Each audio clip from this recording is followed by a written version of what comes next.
verse 1. Brothers and sisters, join in imitating me and observe those who live according to the example you have in us. For many live as enemies of the cross of Christ. I have often told you of them, and now I tell you even with tears, their end is destruction. Their God is the belly, their glory is in their shame. Their minds are set on earthly things. But our citizenship is in heaven, and it is from there that we are expecting a Savior, the Lord Jesus Christ. He will transform the body of our humiliation that it may be conformed to the body of his glory, by the power that also enables him to make all things subject to himself.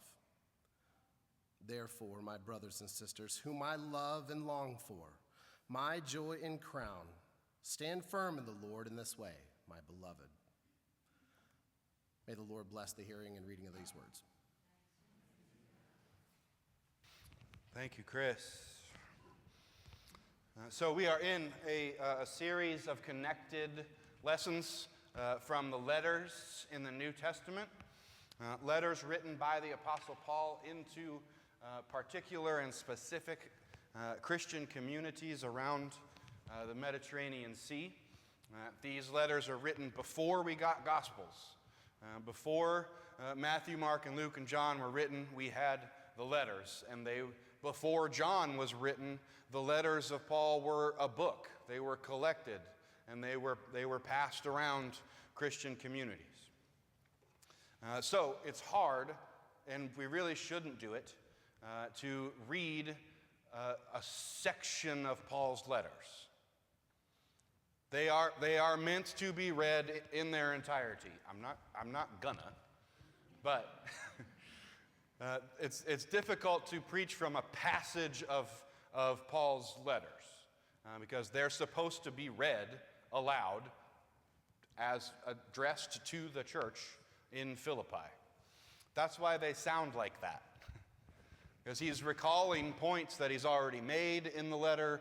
He's bringing back evidence and completing thoughts that he's brought up at the beginning. And he's communicating things that he has said in person to these people that they know of that we don't. So he's referring to things that he has spoken aloud, and we only have the letter. So it's difficult. And so Paul comes across a certain way when he's writing these letters. A few months ago, I got an email from a colleague of a colleague. My friend Emily was asked at her work about somebody who knows about local homelessness ministry stuff, and somebody wanted to ask me a question about my time in Colombia. And I got that email, and I answered the question, and I sent it back, and then Emily texted me immediately and said, "Jennifer thinks you hate her." I received an email, it had a question in it, I answered the question, and I sent my email back. And now there's someone out there who thinks I'm mad at them because I didn't include any exclamation points in my email. I didn't say, "Hey Jen, good to hear from you," at the beginning. And so my wife and my friend Emily are saying to me that the email etiquette is you open with an exclamation point, and then you answer the question in periods, and then you close with maybe 2 exclamation points. I have bad text tone, and I don't know how to do it. And then I hear that sometimes it happens in person. And people just meet me and think I'm mad at them or don't like them very much. But people who are paying attention can see through that really quickly. Paul does the same thing. Paul has bad text etiquette. I don't think Paul is attempting to be an arrogant jerk in this letter to the Philippians. So all you need to do is just imitate me and you'll be fine. That's how it comes across, right? There are times when Paul is being a jerk. I don't think this is one of them. Okay, maybe he doesn't sound like this in ancient Greek. We don't know. that we're 2 languages past the translation of this. So this is the letter to the Philippians. Paul wrote this letter to a Christian community in a Greek town of Philippi. Paul wrote from prison. We don't know if it was his prison time in Rome or another time that Paul was in prison. Paul was in prison or under house arrest when he wrote Philippians. We don't know much about the community at the town in Philippi, except that Paul started the church. Paul was there and founded the church, and Paul loved these people. Philippians is more emotional, more emulative than any of the other letters. You can hear that in there, brothers and sisters, my beloved, my joy and crown. He didn't call the Corinthians my joy and crown, by the way, just this church in Philippi. These were Greek people, Romanized Greek people. So they were Greek natives born in Greece, Greek ethnicity in the Roman Empire. And that's all we really know. It seems that the biggest struggle for the church in Philippi was staying committed to the way of Jesus that they had learned from Paul, while surrounded by a culture that was so unlike the way of Jesus. Do you need me to say that again? It seems like the struggle for the Christian community in Philippi was remaining committed to the way of Christ while surrounded by a culture that seemed to be so unlike the way of Christ. So maybe we do actually have something to learn from the letter of the Philippians. The difficulty of the Philippian church was being Christ-like in a community within a culture that was at best just opposite of the way of Jesus, and at worst openly hostile to the way of Jesus. So at the very least, they were just indifferent to this community. And the way they did business, the way they did society, the way they did culture, everything was just opposed to the way Jesus wanted to do it. At worst, they were actively and hostilely opposed to it. I really don't think Paul is purposefully being arrogant here. There are times when he is, but I don't think this is one of them. These folks are struggling with how to live their life, and he's saying, just remember what I did, what I was doing, how I was living, and imitate me. There's a little bit of fake it till you make it here in Paul's advice. Just keep on doing what we showed you and imitate your leaders. It makes me think of I am a 42-year-old white man from a suburban setting. So it makes me think of a Dave Matthews lyric, of course, that says, sometimes it's easy to be myself. Sometimes I find it's better to be somebody else.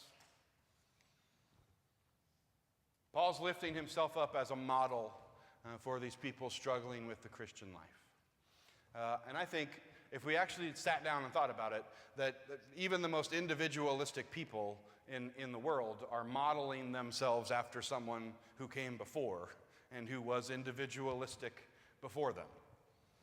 We have this picture, this ideal of the way that we're supposed to live our lives and the way that we want to live our lives, and usually it's a person. And when things get difficult or we get lost in the unfamiliar and we don't know what to do, then that person becomes our example. It becomes, instead of what would Jesus do, it would be what would Aunt Kathy do? And we would just do that. And we can lean on that model in troubling times. So who is that for you? Who is your example? Who's been through something like this before that you can model your life after? The specific example that Paul is lifting up here is discipline, is practice. Philippians is about persistence and perseverance. Philippians is the letter that gives us, I press on toward the goal, and I run the race with perseverance. If Philippians is about something cohesive, it's about sticking with it, about making the Christ-like choice every single time, about pressing on toward the goal and staying true to the way of Christ in a context that seems at odds with it. This is the model, the imitation that Paul is calling them towards is one of persistence. Now, I don't want to say anything, you know me, I don't want to say anything too radical from up here. I think that maybe we are living in a culture that is at odds with the way of Christ. Are we okay with everybody all right? I believe that what is lifted up as the proposed ideal American dream life is contrary to the Christ-like one.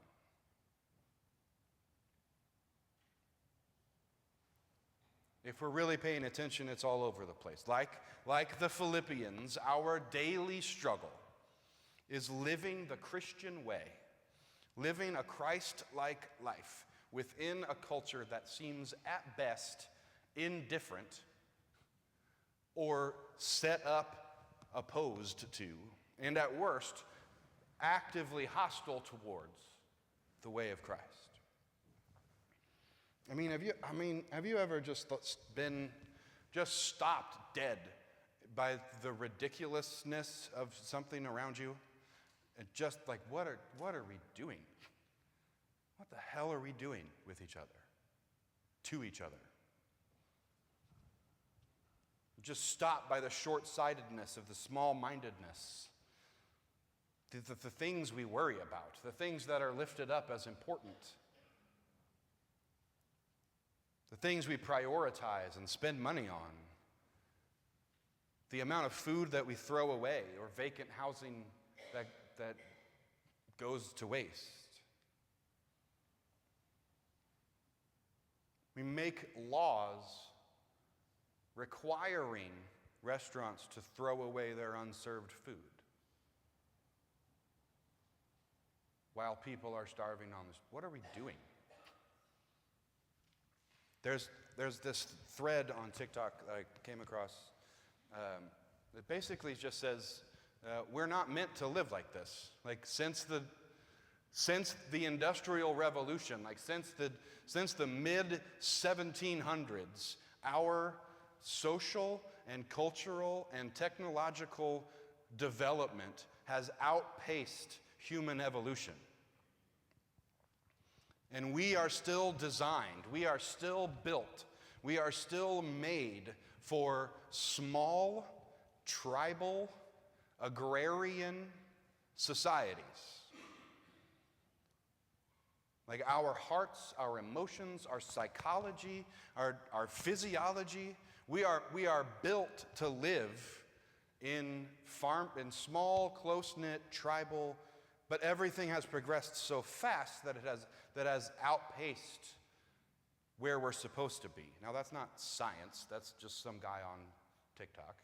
But I sit down and think about what has happened to the world since 1800 and on. I can see it. We're not supposed to live like this. And I think if we really sat down and thought about it, we would see rather quickly how far away from how we are supposed to be living we are. And I think if we sat down and actually thought about it, we'd see how far away we are from a Christ-like community and a Christ-like life. I know, I'm preaching, preacher, choir. I'm beating a dead horse. I know that. But These folks, Bezos and Musk and Zuckerberg and Gates, not to mention Oprah Winfrey, Rihanna, Taylor Swift, the Waltons, from Missouri, by the way, live in Columbia. My dad did 2 weddings for the Walton family, didn't get paid. The Kochs. These folks could end homelessness. These folks could fund the public school system in perpetuity and still be billionaires. These people could end hunger in the United States and still be billionaires.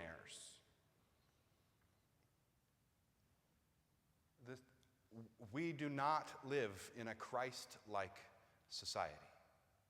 We certainly don't live in a Christian nation. Paul is writing to a Christian community within a society not aligned with the way of Christ, a society like ours. And if you're having a hard time, if you're having trouble with recognizing that we are, in fact, in a culture that is opposed to the Christian way, and I don't mean like the war on Christmas opposed to the Christian way. If you're having trouble getting there, I want you to remember that fish don't know they're in water. Fish would be the last to understand water. They have no concept of it. They don't know they're swimming. They don't know below water. They don't know over water. They just know when they come out of it, they start dying. They don't choose the water. They don't support the water. They don't condone the water or agree with the water. Saying that we are swimming in water doesn't make them waterists. Fish have no concept of water. We exist within a white supremacist culture. It is the water in which we swim. That doesn't make you a white supremacist.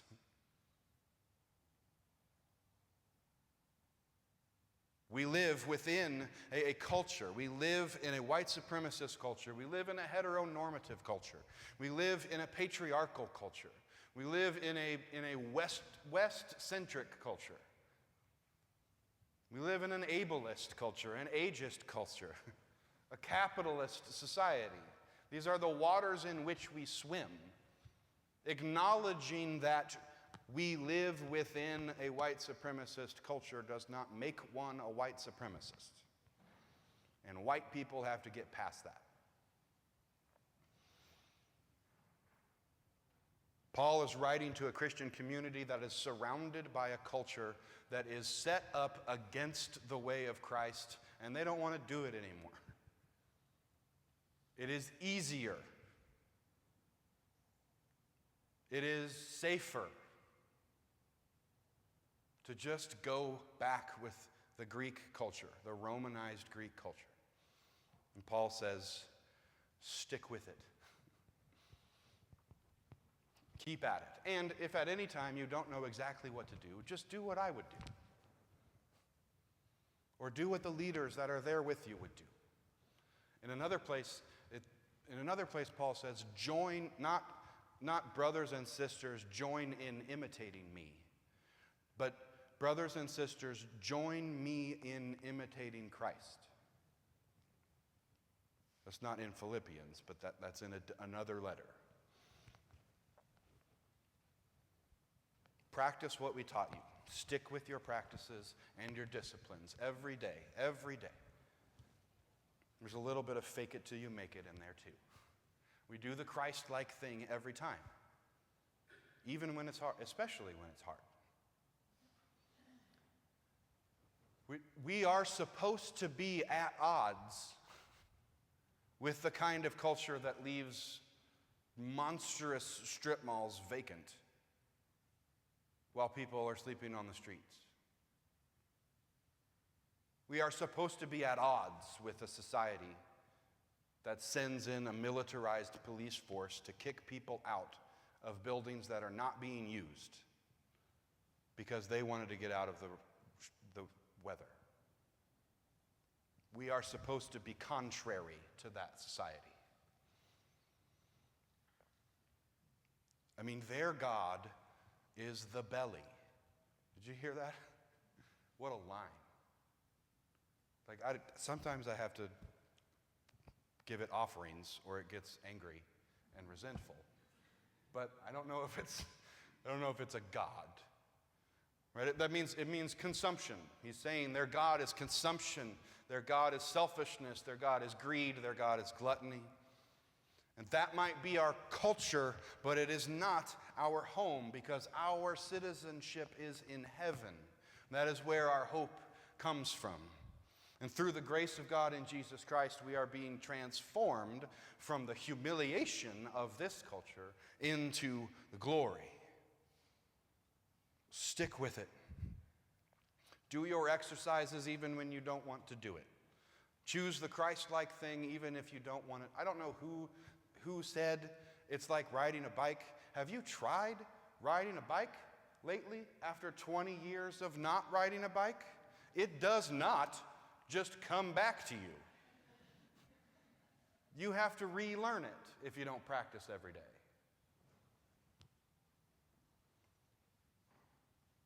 Paul is saying to this community, I know it looks easier, it looks safer to just go along with this culture, but stick with it. And if you don't know how to do anything, just to imitate me, because we are being transformed. We do the Christ-like thing every time, no matter what.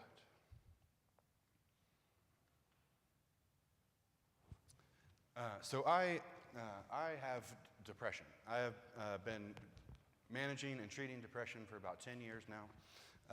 Most of it is because the things that make and transmit my hormones are all messed up and they don't do what they're supposed to do.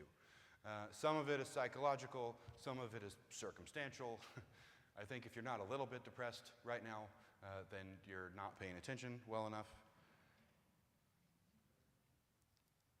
And one of the things that you're supposed to do to manage and respond to the depression in your life is to develop healthy, habitual routines and practices.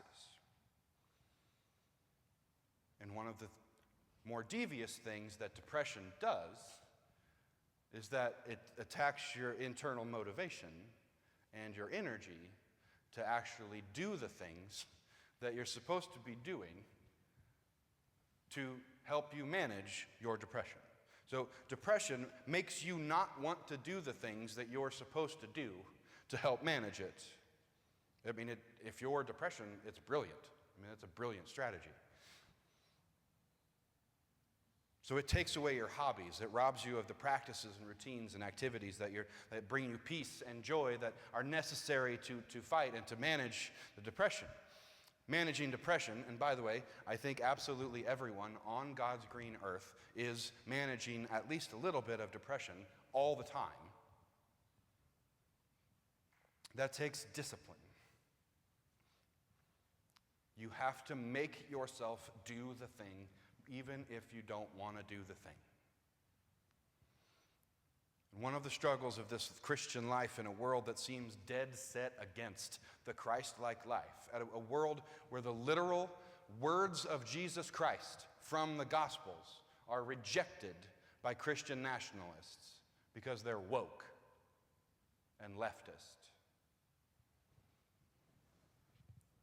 One of our struggles is the discipline that it takes to do the Christ-like thing every time. When, like depression, the culture itself seems to be suppressing our motivation to do that. So what do we do the next good thing. We do the next right thing every time. I'm a big fan of an epic fantasy story called The Stormlight Archives. Actually, Kurt brought me back my copy. This is one of the 5 books in the Stormlight Archives. That's how dense it is. Anyway, so there's a hero within the story who has an internal communication relationship with one of the gods in the world, the Storm Father. And one of the things that he has to do to find himself as a hero and to let his hero out is answer the question, what is the most important step a man can take? It's man in this case because the God is talking to a man.